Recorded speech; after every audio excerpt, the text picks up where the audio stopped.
1절부터 4절까지 그 길을 걸으라라는 제목으로 말씀 함께 나눴습니다. 예수님의 사역이 얼마 남지 않은 그때에 제자들에게 어떠한 길을 걸어가야 할 것인지를 함께 말씀하시고 또 그 시간을 예수님은 할애하셨습니다. 예수님의 제자인 성도가 걸어가야 할 길을 예수님은 얼마 남지 않은 시간에만 가르치지 않으셨습니다. 예수님은 병자들을 고치시고 천국의 복음을 전하시는 그때에 틈틈이 제자들에게 가야 할 그 길, 제자의 길을 보이시고 친히 가르치셨습니다. 그리고 오늘 본문에서도 예수님은 제자들에게 어떠한 길을 가야 할 것인가를 가르쳐주고 계십니다. 말씀을 통해서 어떤 길을 가야 할지 한번 살펴보기 원합니다. 예수님 우리가 읽었던 성경에서 두 가지의 길을 알려주고 계십니다. 첫 번째는 서기관과의 대화를 통해서 예수님은 알려주십니다. 예수님은 사역을 마치시고 가버나움을 떠나서 건너편 가다라 지방으로 가시려 하셨습니다. 그때 한 사람이 서기관이라는 사람이 예수님을 찾아왔습니다. 그리고 하는 말이 선생님이여 어디로 가시는지 저는 따르겠습니다 라고 말합니다. 예수님의 상황이 어떠할까요? 배에 오르셔서 가버나움을 떠나 가다라로 지방으로 가려고 하시는 그 예수님의 모습, 상황 한번 상상해 보시면 어떨까요? 많은 병자들을 고치시고 천국 복음을 전하느라 기진맥진해 계시는 그 예수님을 서기관이 찾아와 말하고 있습니다. 그래도 이 사람은 참 점잖은 사람인 것 같습니다. 환자들을 치료하시는 그 바쁜 통에 찾아와서 제가 예수님을 따르겠습니다라고 말하지 않고 이동하시는 순간에 그래도 찾아와 말하는 것을 보면 그래도 이 사람은 참 양반인 것 같습니다. 그럴 때 예수님은 이렇게 말씀하십니다. 여우도 굴이 있고 공중의 새도 거처가 있을 때 인자는 머리 둘 곳이 없다. 예수님을 찾아온 서기관은 율법을 연구하는 사람이었습니다. 율법을 연구하며 또한 인쇄술이 발달해 있지 않던 그 당시에 성경을 손으로 베껴 쓰는 일을 하는 사람이 서기관이었습니다. 그러다 보니 이 성경을 베껴 쓰는 일, 율법을 가르치는 일을 하다 보니 많은 사람들의 존경을 받는 높은 위치에 있는 사람이 서기관입니다. 그런데 오늘 예수님을 찾아와서 예수님, 저는 당신을 따르겠습니다 라고 말합니다. 어떤 이유가 있길래 이 서기관이 예수님에게 찾아와 이러한 말을 했을까요? 두 가지로 추측해 볼 수 있습니다. 하나는 예수님을 찾아온 서기관은 예수님의 명예를 얻고서 더 높은 위치에 오르려 하는 정치인으로 해석해 볼 수 있습니다. 마태복음 7장 28절과 29절에 예수께서 이 말씀을 마치심에 무리들이 그의 가르치심에 놀라니 이는 그 가르치시는 것이 권위 있는 자와 같고 그들의 서기관과 같지 아니함이니라라고 말씀합니다. 예수님이 하나님의 말씀을 전하시는 그때 산상수훈을 통해서 하나님의 말씀을 산에 오른 사람들에게 말씀하셨습니다. 그때 이 말씀을 들었던 사람들이 한결같이 하는 이야기가 보통 율법자보다 훨씬 더 탁월하다. 이 예수라는 사람이 말하는 것은 너무나 권위가 있는 것 같다. 웬만한 서기관, 웬만한 율법자보다 훨씬 더 나은 것 같다라고 한결같이 말했습니다.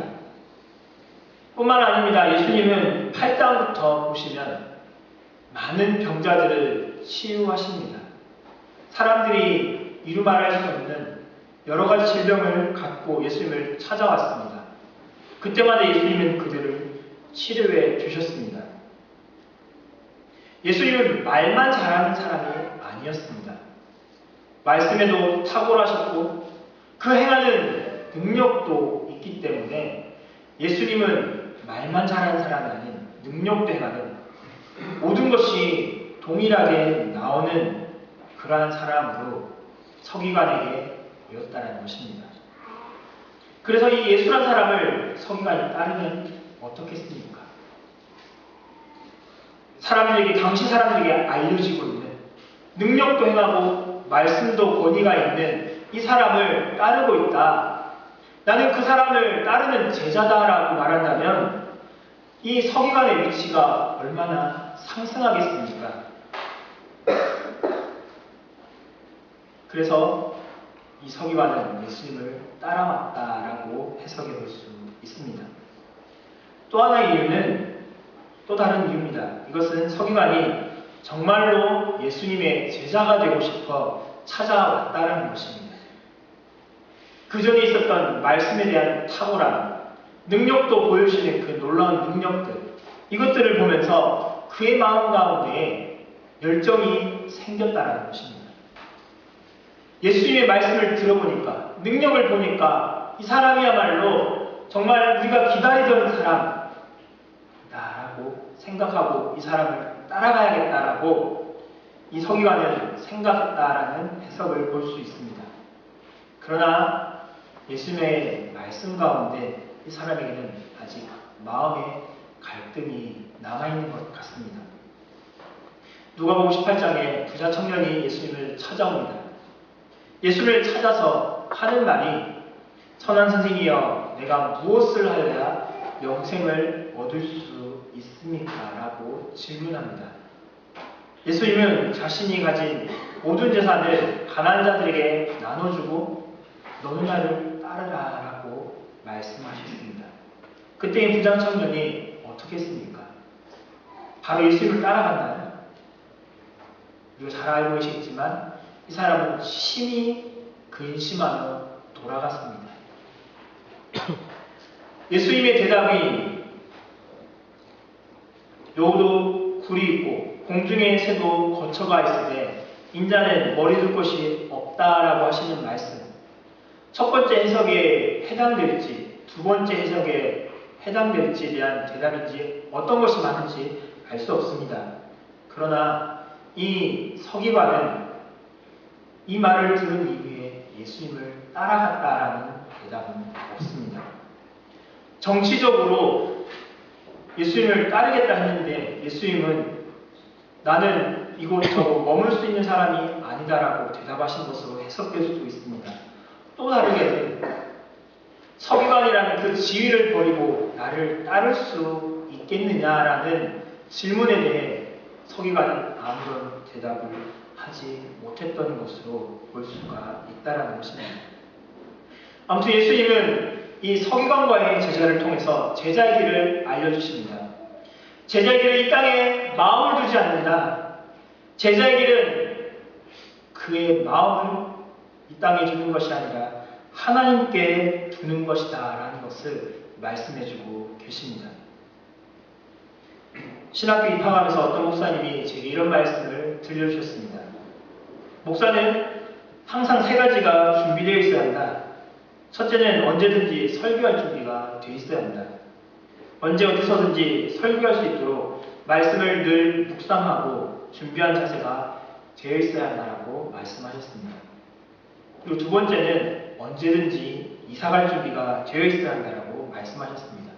하나님께서 가라 하시면 언제든지 갈 준비가 되어 있는 것이 목사여야 된다라고 말씀하셨습니다. 그리고 세 번째는 언제든지 죽을 준비가 되어 있어야 한다. 내 목숨은 내 것이 아니라 하나님의 것이기 때문에 목숨을 걸고 목회를 해야 된다라고 말씀을 하셨습니다. 목사 안수를 받은 지 5년이 되었지만 아직 이 세 가지를 다 준비하지 못한 것이 너무나 부끄럽습니다. 설교할 수 있는 것들은 몇 가지가 있습니다. 그래서 언제든지 설교를 할 수 있지만 상황에 맞는 설교는 아직 할 수가 없습니다. 부족해서 못합니다. 이사를 하려고 하면 일주일 정도 준비해야 됩니다. 집안에 물건이 많은 것이 아니라 무엇을 들고 갈 것인가, 무엇을 버리고 가야 될 것인가, 여기에 대해서 답을 내리지 못하기 때문에 이러한 고민을 하면서 일주일을 보내게 됩니다. 죽을 준비를 해야 되는데 아직 죽는 것은 두렵지 않지만 아직 죽고 싶지 않은 것이 저의 심정입니다. 이런 모습은 예수님이 말씀하시는 제자의 길과 너무나 다르지 않을까요? 예수님은 이곳에 마음을 두지 않는다. 두 번째, 세 번째 해당하는 언제든지 이사갈 준비, 언제든지 죽을 준비가 되어 있어야 한다는 그 모습과 너무나도 일맥상통하는 것 같은데 제 모습은 아직 그런 것 같지 않습니다. 여러분 어떠신가요? 예수님이 언제든지 직장을 그만두고 나를 따르라 하면 여러분은 직장을 그만두실 수 있겠습니까? 여러분의 있던 집을 떠나라 말씀하실 때 여러분은 떠나실 수 있겠습니까? 너의 목숨을 내놓아라 라고 말씀하시면 내놓으실 수 있을까요? 근데 예수님은 우리에게 이러한 제자의 길을 요구하고 계십니다. 예수를 따르는데 우리에게 걸림돌이 너무나 많습니다. 자녀가 될 수도 있고 또한 아직 내가 마음을 두고 있는 것이 있기 때문에 그것을 버리지 못해서 예수를 따르지 못하는 것도 있을 수 있습니다. 그러나 예수님은 우리에게 그리고 서기관에게 분명히 말씀하셨습니다. 여우도 굴이 있고 공중에 새도 거처가 있지만 인자는 머리 둘 곳이 없다. 하나님의 일을 하는 데 있어서는 제자의 길을 걸어가는 데 있어서는 마음 두는 것이 없어야 한다. 하나님께만 마음을 두어야 한다라고 우리에게 말씀하고 계십니다. 사랑하는 성도 여러분, 여러분의 마음을 하나님께 두시기 바랍니다. 쉽지 않을 것입니다. 분명히 어렵고 아직 놓고 싶지 않은 것들이 많이 있을 것입니다. 그러나 예수는 우리를 제자로 부르셨습니다. 너는 나를 따르라고 우리를 부르셨습니다. 그래서 그 부르심에 따라서 버리고 마음을 이 땅에 두는 것이 아니라 아버지께 두고 따라갈 수 있는 그런 모습이 될 수 있길 바랍니다.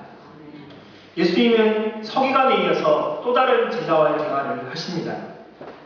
또 다른 사람이 이렇게 얘기합니다. 주여, 내가 먼저 가서 내 아버지를 장사하게 하옵소서. 이 사람은 예수님의 제자 중에 한 사람입니다.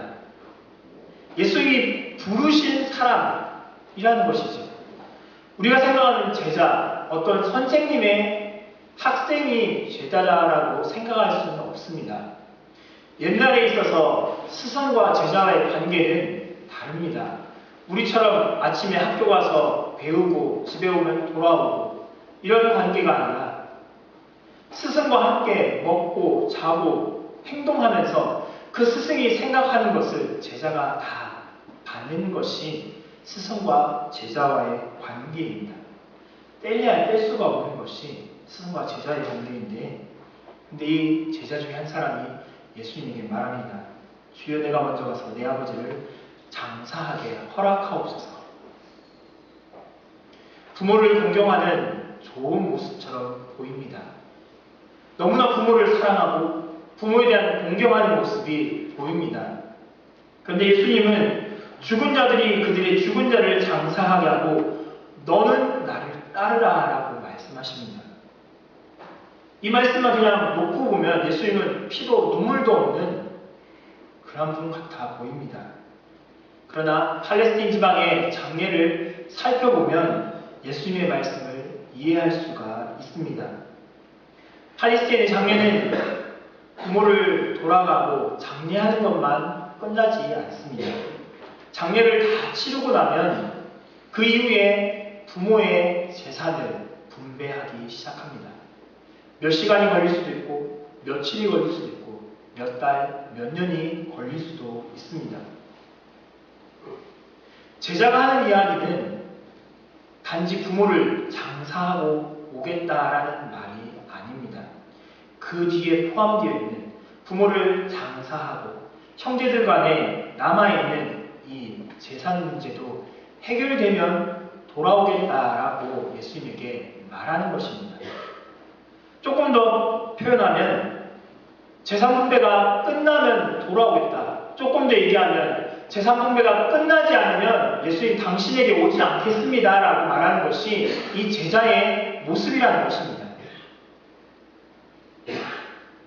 제3분배가 끝나지 않으면 당신을 따르지 않겠습니다.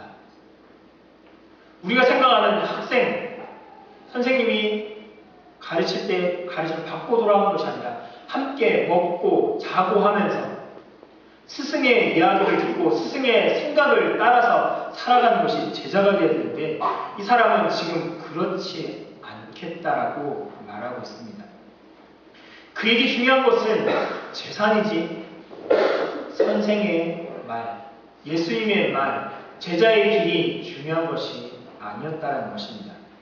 그래서 예수님은 죽은 자들이 죽은 자를 장사하게 하고 너는 나를 따르라라고 말씀하십니다. 죽은 자라는, 죽다라는 이 단어는 무엇의 영향력으로부터 벗어나다라는 뜻을 갖고 있습니다. 그래서 성경에서 여러 가지 우리가 육신에 대해서 죽었다라는 표현은 이제는 더 이상 육신의 권세가 우리에게 영향력을 끼칠 수 없다라는 뜻을 포함하고 있습니다. 결국 예수님이 말씀하시는 죽은 자들이 그들의 죽은 자를 장사하라는 것은 이 땅에 하나님의 것을 바라보지 않는 이 땅의 것을 바라보는 자들이 그들의 것에 관심을 갖게 하고 하나님의 제자가 된 너는 그것에 관심을 벗어나 나를 따라야 된다라고 말씀하고 계십니다. 우리 교회에서 오늘 장로를 통해서 해외개척교회 설립에 대한 경과보고를 받으셨습니다. 우리 교회에서 3,500만 원을 지원하기로 했고 3,000만 원이 이미 보내진 상황이 있습니다. 이 3,000만 원을 통해서 교회를 새롭게 우간다라는 지역에 짓고 있습니다. 아깝지 않습니까? 아깝지 않으세요? 3,000만 원이면 우리 교회에 필요한 것들을, 필요한 기자재를, 물품을, 다른 것들을 더 할 수 있는데 이 3,000만 원이라는 것을 다른 나라에 얼굴도 한 번도 보지 못한 그 나라를 돕는 일을 우리가 지금 하고 있습니다. 아깝지 않습니까? 여러분 어떠세요? 아까운 것 같지만 아깝지가 않지요.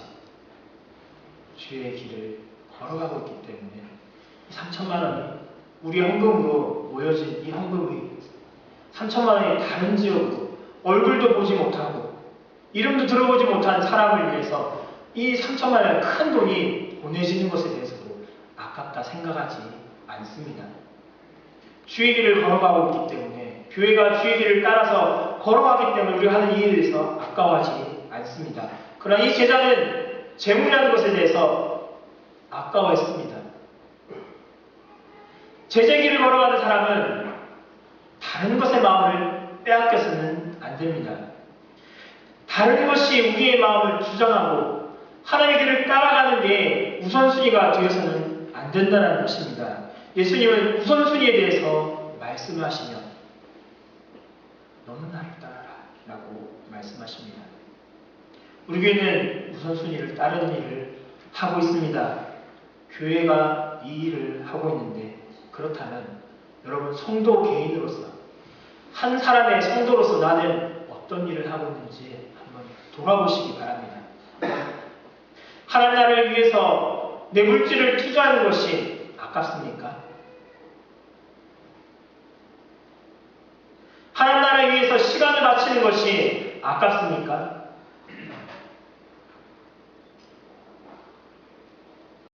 연약함이 있다면 아깝습니다. 시간에서 연약함이 있다면 내 시간 주의 나라를 위해서 바치는 것 아깝습니다. 내 건강을 바치는 것 아깝습니다. 내 지식을 바치는 것 아깝습니다. 그러나 우리가 아까워하지 말아야 할 것은 주의 나라를 위해서 주의 길을 걷는 제자의 길을 걷는 그 길이기 때문에 아까워서는 안 된다는 것입니다. 우리의 마음이 어디에 있는지를 주께 보여야 한다는 것입니다. 예수님은 우리를 제자로 부르셨습니다. 예수님의 제자가 되는 것은 내가 원해서 된 것이 아닙니다. 하나님의 백성이 되는 것은 내가 원해서 어떤 조건을 이루었기 때문에 내가 하나님의 백성이 되었고 주의 길을 걷는 제자가 된 것이 아닙니다. 하나님 우리를 강권적으로 부르셨습니다. 아무런 조건 없이 저와 여러분을 부르셨습니다. 그리고 우리에게 말씀하십니다. 너는 나를 따르라. 너는 그 길을 걸어가라 라고 말씀하고 계십니다. 우리가 기억해야 할 것은 주께서 우리를 먼저 제자로 부르셨다는 것에 감사해야 합니다. 하나님이 나를 아들로, 하나님이 나를 딸로 부르셨다라는 그 부르심에 먼저 감사해야 합니다. 그리고 나를 부르셨기 때문에 내가 먼저 어디에 마음을 두어야 되는가, 내가 먼저 어디에 그 눈을 두어야 되는가를 생각해야 합니다. 그리고 그 부르심에 따라서 순종해야 합니다. 예수님은 두 사람과의 대화를 통해서 짧은 시간, 우리 다음 절을 23절을 읽어보시면 예수님이 배에 오르는 장면이 나옵니다.